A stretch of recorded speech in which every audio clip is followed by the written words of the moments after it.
नमस्कार, स्वागत है आपका कमोडिटी मार्केट की इस खास बुलेटिन में, जहां हम आपको तमाम खबरों के साथ बेहतरीन ट्रेडिंग कॉल्स भी लेकर आएंगे। साथ ही हाजिर बाजार की मंडियों का अपडेट भी हम आपके लिए लेकर आएंगे। सबसे पहले अपने मेहमानों से आपका परिचय करवा दूं। हमारे साथ आज 5 मेहमान हैं जो अगले आधे घंटे तक आपके साथ होंगे। आशीष पेटे साहब हैं, चेयरमैन हैं जीजेसी के। राहुल मेहता हैं, एमडी हैं सिल्वर एम्पोरियम के। जतिन त्रिवेदी हैं एलकेपी सिक्योरिटी से। अमित सजेजा हैं मोतीलाल ओसवाल से, और तरुण ससंगी है ओरिगो ई मंडी से। आप सभी मेहमानों का स्वागत है। लेकिन सबसे पहले बात गोल्ड की करेंगे, क्योंकि गोल्ड लगातार नया रिकॉर्ड बनाता जा रहा है। और चांदी का जो एक्टिव कॉन्ट्रैक्ट है जुलाई का, अगर वो मई के कॉन्ट्रैक्ट जब से एक्टिव नहीं है उसके बाद से देखें तो नया रिकॉर्ड कल जुलाई के वायदा ने बनाया। 78,000 के ऊपर अब जुलाई का वायदा टिक गया है। सबसे पहले आशीष जी, क्या लग रहा है आपको, जिस तरह की तेजी गोल्ड और सिल्वर दोनों में ही दिख रही है, क्या ये तेजी आगे भी कंटिन्यू आपको होती दिख रही है? भाव के हिसाब से कैसा दिख रहा है गोल्ड और सिल्वर फिलहाल? Good morning Mohan ji.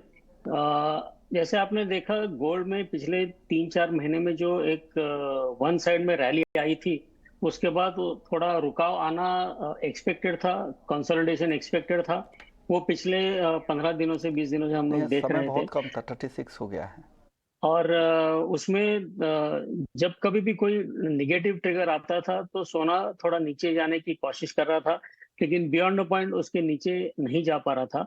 और जब कभी भी पॉजिटिव साइज में जो ट्रिगर आया है, जैसे रीजनल बैंक्स में यूएस में कोई इशू आता है, या जियोपॉलिटिकल रशिया में ड्रोन अटैक का जो भी है, या इंटरेस्ट रेट पॉज तो होने का चांस है आगे से, तो ये ट्रिगर आने से वापस सोना दौड़ गया है, क्योंकि पिछले कुछ दिनों से कंसोलिडेट हो गया है।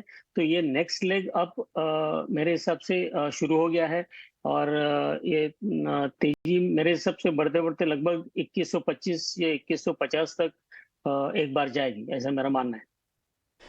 जतिन, आपको क्या लग रहा है, गोल्ड सिल्वर की जो ये तेजी है ये कहां तक जाती है, आपको दिख रही है? विश्व ये इनफैक्ट जो रनअप हुआ है वो एक अच्छा खासा रनअप है, और फंडामेंटली स्ट्रेंथ के साथ रनअप है ये। सिर्फ डॉलर इंडेक्स की वीकनेस के कारण का रनअप नहीं है ये, क्योंकि जिस तरह से बाकी सभी एसेट क्लासेस के अंदर हमें रिटर्न ऑन इन्वेस्टमेंट जो है वो बहुत ही कम और लैकलस्टर दिख रहे हैं, तो उसके मुकाबले में सोने के अंदर बहुत ज्यादा अच्छा खासा मुनाफा जो है वहां पर एक्सपेक्टेड है आगे चलते हुए भी। तो यहाँ पर इसीलिए बहुत बड़े पैमाने पर आई थिंक पोजीशन जो है वो बिल्टअप होते जा रही है।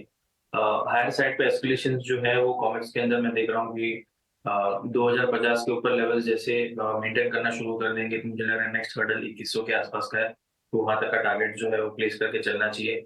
और इन लाइन उसके सामने अगर हम एमसीएक्स गोल्ड पर देखें तो करीब करीब 2 से 2.5% और यहाँ पे भी उसका इजाफा रहेगा।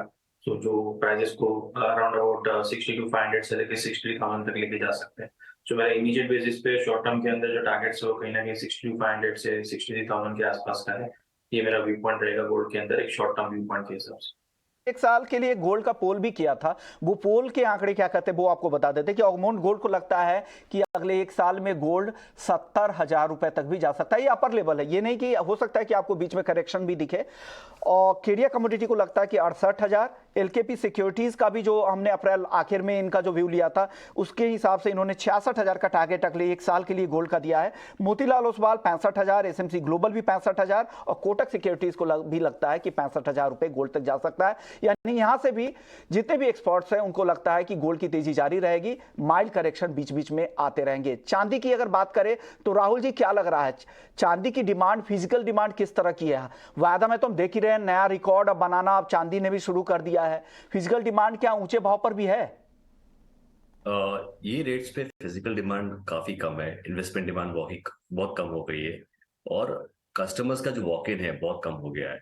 जो रिकॉर्ड स्तर पे चांदी चल रही है वो रेट्स पे लोगों का पीपल आर नॉट कंफर्टेबल। लोग ये लेवल्स पे बाइंग करने में कंफर्टेबल नहीं है, इन्वेस्टमेंट करने में कंफर्टेबल नहीं है। और ये रेट पे हम लोग काफी सेलिंग प्रेशर देखेंगे कि लोगों जो पिछली बार जो ऊंचे भाव में अटक गए थे और चांदी काफी नीचे आ गई थी, तो ये भाव में उनकी सेलिंग काफी आ रही है। पेटे साहब, आपसे मेरा सवाल होगा, दोनों सोना और चांदी दोनों रिकॉर्ड ऊंचाई पर है, हाजिर डिमांड को लेकर किस तरह की रिपोर्ट आ रही है आपके जीजेसी के मेंबर्स की तरफ से? और आपके पास खुद ही 26 स्टोर आप ओन करते हैं, वहां पर किस तरह की रिपोर्ट आई है? क्या भाव से डिमांड हिट हुआ है क्या? विश्वमोहन जी, मैं थोड़ा करेक्शन करना चाहूंगा। मैं इमीडिएट पास्ट चेयरमैन हूँ जीजेसी का। 1 जनवरी से मेरा पोस्ट मैंने है इसलिए नए आपसे ये चेयरमैन को सवाल दे था। रहे हैं। नहीं नहीं, तो जो ग्राउंड लेवल पे हम लोग रिटेलर से जो हमें फीडबैक आ रहा है, वो अक्षय तृतीया के बाद में थोड़ा कस्टमर वॉक इन्स में या कंज्यूमर के डिमांड में थोड़ी कमी आई है। लेकिन ये भी हमें देखना पड़ेगा कि आगे 1-1.5 महीने तक शादियां है। तो मुझे लगता है कि एक बार कस्टमर के मन में कोई एक स्पेसिफिक प्राइस रहता है कि 60,000 के नीचे जाएगा तो खरीदी करूंगा, या 61 के ऊपर अगर भागने लगता है तो इससे पहले के और ज्यादा भागे हम खरीदारी कर लेंगे। तो आज तो मॉडरेट डिमांड है, लेकिन आगे 1 महीने तक मेरे हिसाब से शादियों के हिसाब से अच्छा डिमांड रहेगा। लेकिन मैं ग्राउंड लेवल पे अभी इतना ज्यादा सेलिंग प्रेशर, किसी और पैनलिस्ट ने कहा, तो मैं उतना ज्यादा सेलिंग प्रेशर आज नहीं दिख रहा हूँ।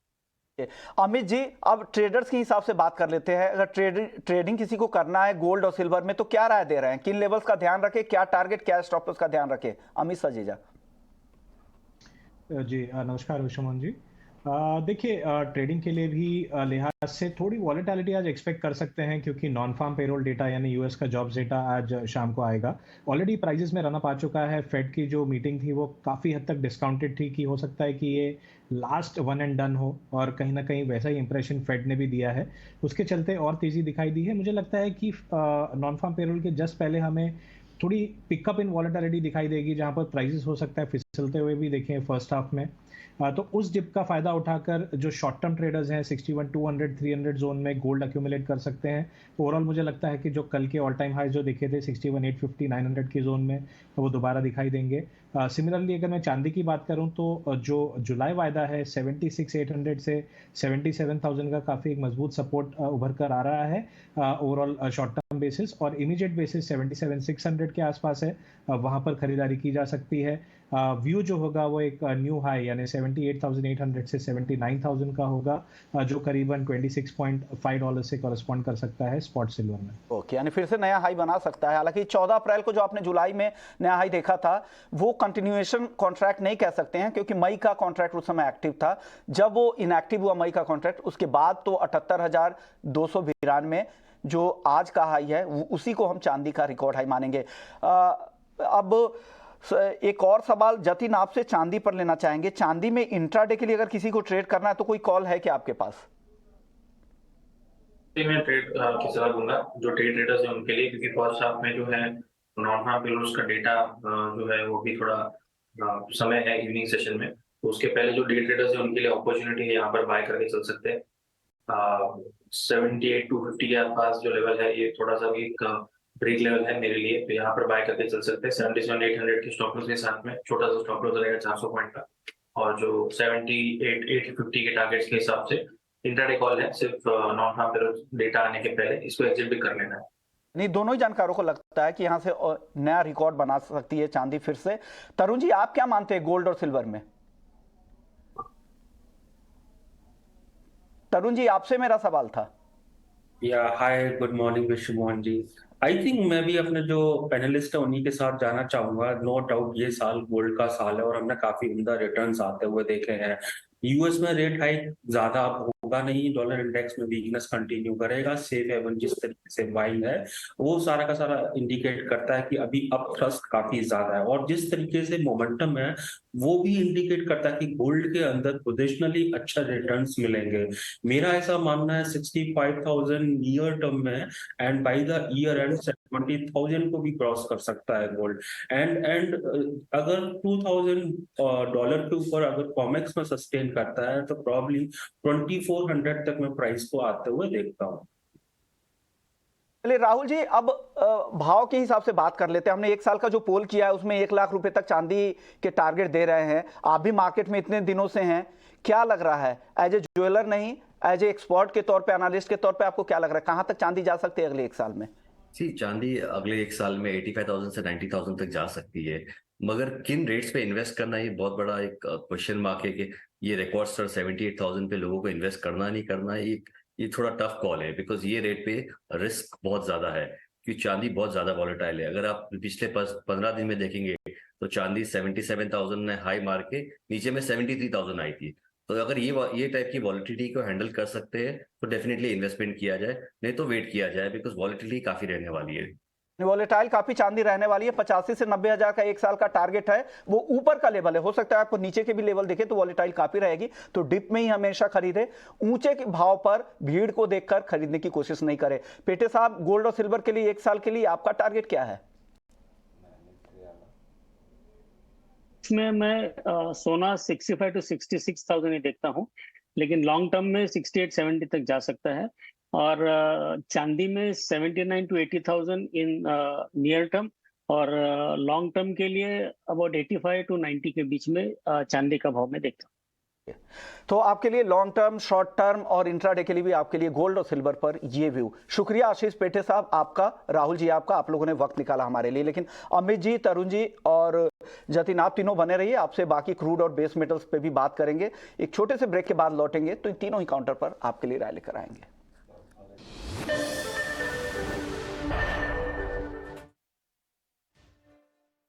आपका स्वागत है। अब बात कच्चे तेल की कर लेते हैं क्योंकि काफी वॉलेटाइल काउंटर है। हमने एक पोल भी किया था, देश के जितने भी बड़े कमोडिटी ब्रोकर्स हैं उनसे उनकी राय जानी चाहिए। तो ज्यादातर ब्रोकर्स को लगता है कि लोअर लेवल पर 65 से नीचे नहीं जाएगा ब्रेंट क्रूड का भाव 2023 में, और ऊपर का जो टारगेट आ रहा है वो $95 तक आ रहा है। हालांकि कुछ ब्रोकरेज हाउसेस ऐसे भी थे जिन्होंने 80 से 90 के बीच में दिया है। ज्यादातर ब्रोकरेज हाउसेस को 80 से 90 के बीच का ही दायरा लग रहा है। सबसे पहले अमित जी आप बताइए, कच्चे तेल में क्या करना चाहिए अब? जी देखिए, शॉर्ट टर्म बेसिस जो हमने गिरावट देखी है, मुझे लगता है कि ओवरऑल नेक्स्ट अगर मैं हफ्ते 10 दिन की बात करूं तो वो ओवरऑल जारी रहेगी। हालांकि इंट्राडे में एक ब्रीफ शॉर्ट कवरिंग मूव नजर आ रहा है, ये एक्सटेंड भी हो सकता है, लेकिन मैं ट्रेंड के साथ चलना प्रेफर करूंगा। यूएस इकोनॉमी के जो भी आंकड़े आ रहे हैं रिसेंटली, चाहे कंज्यूमर कॉन्फिडेंस हो, रिटेल सेल्स हो, बिसाइड्स जॉब नंबर्स, जो भी डेटा है कहीं ना कहीं थोड़ी वीकनेस की तरफ पॉइंट कर रहा है, और ये इसी चीज़ का मार्केट रिएक्ट कर रहा है। चाइना से भी डिमांड उस हद तक पिकअप नहीं हो पा रहा है जितना उम्मीद थी। तो मैं समझता हूं कि ब्रेंट क्रूड की अगर मैं बात करूं तो करीबन $65 तक जाने की पॉसिबिलिटी दिखा रहा है। वहीं WTI की बात करूं तो $62 तक के हम पोजिशनल टारगेट देख सकेंगे। तो मैं समझता हूं कि रैलीज पे सेल करना एक फायदे का सौदा हो सकता है। प्योरली M6 की बात करूं तो 5750 से 5780 के बीच बिकवाली करके चल सकते हैं। 5550 का शॉर्ट टर्म टारगेट एंड 5400 का एक थोड़ा मीडियम टर्म टारगेट लिया जा सकता है। इसी ट्रेड को अगर मैं ऑप्शंस के थ्रू प्ले करना चाहूँ तो 100 के आसपास 5500 का पुट लेके चला जा सकता है। 180 का लक्ष्य होगा और इस ट्रेड के लिए 60 का स्टॉप लॉस लिया जा सकता है। या तो ऊपर में आप बेचे, कच्चे तेल को उछाल पर बेचे, या 5500 का पुट खरीदे। जतिन, आपकी कॉल क्या है कच्चे तेल में? फंडामेंटल्स की तो बात हो गई, सिर्फ कॉल्स बता दीजिए कि क्या करना चाहिए कच्चे तेल में। मैं थोड़ा सा पॉजिटिव अप्रोच लेके चल रहा हूँ। शॉर्ट कवरिंग जो है मैं एक्सपेक्ट कर रहा हूँ आज के दिन क्रूड के अंदर। मेरे लिए काफी सपोर्ट के आसपास है। कल भी शाम के सत्र में थोड़ा सा बाउंस बैक जो है वो देखने मिला था क्रूड के अंदर। 5700 के ऊपर डेफिनेटली मुझे लग रहा है बाइंग करके चलना चाहिए। ये जो कल शाम को जो मोमेंटम आया था वो वापस से और क्या ही हो सकता है। अभी करंट मार्केट प्राइस से बाय करने की सलाह रहेगी। 5700 के आसपास ही ट्रेड कर रहा है। स्टॉप लॉस जो है 5640 के नीचे लगा कर चलना है, और हाई साइड पे 5770, 5780 के आसपास के टारगेट्स रखे। ऑप्शन के जरिए जिनको ट्रेड करना है वो 5700 के कॉल ऑप्शन पे बाय करके चल सकते हैं 187 190 के बीच में। स्टॉप लॉस जो है वो 160 के नीचे रखें, और जो टारगेट है वो 220 से 225 का लगा सकते हैं। बाय कॉन्ट्रा कॉल आ रही है, आपकी बाई है वो सेल करने की सलाह दे रहे हैं, लोग कंफ्यूज हो जाएंगे। तरुण जी, आपके पास कुछ बीच का रास्ता है क्या कच्चे तेल में? सिर्फ कॉल बता दीजिए। I am bearish in crude oil. देखिए, ओपेक ने प्राइस को सपोर्ट करने के लिए कट भी किया, उसके बावजूद नहीं चल पा रहे हैं। अमित सजेजा साहब ने ऑलरेडी फंडामेंटल डिस्कस किया, मैं रिपीट नहीं करना चाहूंगा। मुझे डाउनसाइड रिस्क लगता है कि $55 से $50 के बीच में इस साल के एंड तक ऑयल के प्राइस आने चाहिए। तो ये व्यू है, दो लोग बेरिश है और एक बुल कॉल भी आ रही है। आप जिसे फॉलो करते हैं वो कॉल आप ले सकते हैं, लेकिन बिना स्टॉप लॉस के ट्रेड आप नहीं करें, ये आपके लिए सलाह है। कॉपर में क्या करना चाहिए तरुण जी, छोटा जवाब दीजिएगा। क्रूड में, कॉपर में भी बियरिश हूँ। 730 के नीचे अगर प्राइस चले डोमेस्टिक मार्केट के अंदर, जो कि प्रॉब्ली चले जाएंगे 1-2 दिन के अंदर, तो मुझे ऐसा लगता है कि बाई नेक्स्ट क्वार्टर और ईयर एंड कॉपर के प्राइस 650 से 620 के बीच में आएंगे। Copper like crude non perform करेगा, डाउनसाइड रिस्क इसमें भी मुझे लगता है। जतिन, आप सहमत है? आपको भी लग रहा है क्रूड कॉपर बाई करना चाहिए? अगर बाई करना चाहिए तो टारगेट क्या है, स्टॉप लॉस क्या है?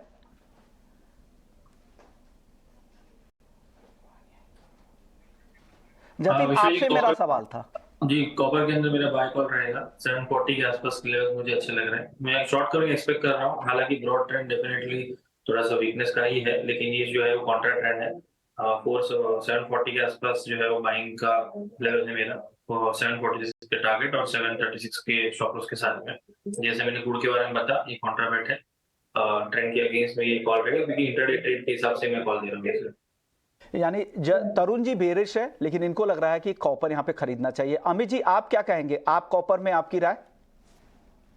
जी देखिए, वंस अगेन ये जो टाइम फ्रेम है उस पर डिपेंड करता है। अगर मैं वेरी शॉर्ट टर्म यानी आज से मंडे के बीच का ट्रेड लेना चाहूँ तो कॉपर में शॉर्ट कवरिंग की उम्मीद है। 738 से 739 के करीब बाइंग की सलाह होगी 734 के स्टॉप के साथ, और 745-46 तक के लक्ष्य मेरे भी होंगे। ओके, अब बात एग्री मार्केट की कर लेते हैं। एग्री मार्केट में सबसे पहले मसालों की। तरुण जी, क्या लग रहा है? मसालों में जीरा और हल्दी जबरदस्त रफ्तार के मूड में दिख रहा है, हल्दी में भी अब तेजी आ गई है। क्या करना चाहिए इन दोनों काउंटर में? जीरा से मैं रेफरेंस रहना पसंद करूंगा, क्योंकि देखिए प्रोडक्शन कम नहीं है। जिस तरीके से मार्केट में र्यूमर है, मानो ना मानो, इस साल मार्च में जो बारिश हुई है उसकी वजह से most of the agri crops का क्वालिटी खराब हुआ है, क्वांटिटी में कोई वेरिएशन नहीं आया है। उस बेसिस पे प्राइसेस में जो जंप आया है उसको मैं जस्टिफाई नहीं मानता हूं, तो मैं जीरा से स्टे अवे रहना पसंद करूंगा। दो प्राइस इंडिकेटर स्टिल सजेस्ट कर रहे हैं जब तक 41,000 के ऊपर है जीरा में तेजी रहेगी, और अपसाइड कुछ भी हो सकता है 48-50, लेकिन फिर भी मैं दूर रहना पसंद करूंगा। टर्मरिक मेरे को एक अच्छा काउंटर लगता है, बॉटम आउट हो चुका है और इसमें हमने लास्ट 1 वीक के अंदर काफी अच्छा रनअप देखा है। इस साल सप्लाई भी टाइट है और आगे ये नहीं भूलना चाहिए एल नीनो ईयर है। अनलाइक अदर क्रॉप बड़ा टेन्योर का क्रॉप है, 8 महीने से 9 महीने लगते हैं इसको ग्रो करने में। अगर मॉनसून फ्रंट पे हल्का सा भी नेगेटिविटी होता है, जिसके हाई चांसेस है, टर्मरिक विल शूट अप्लाई करने देंगे। मुझे ऐसा भी लगता है इसका fair value should be between 8,000 to 12,000, और अभी उसके हिसाब से देखें तो फेयर वैल्यू से काफी नीचे है। इसमें मेरे को अच्छी तेजी दिखती है आने वाले महीनों में। ओके, शुक्रिया तरुण जी आपका, जतिन आपका, अमित जी आपका, आप लोगों ने वक्त निकाला हमारे लिए। चलिए, मुनाफे की मंडी को ही समेटते हैं, लेकिन इक्विटी मार्केट की अगर चाल देखें तो यहां पर गिरावट बढ़ती जा रही है। 150 रुपए नीचे अब निफ्टी आ गया है। बैंक निफ्टी 530 अंक नीचे है। वायदा बाजार में किस तरह से आपको ट्रेड करना है बताएंगे एफएनओ जंक्शन में ब्रेक के बाद।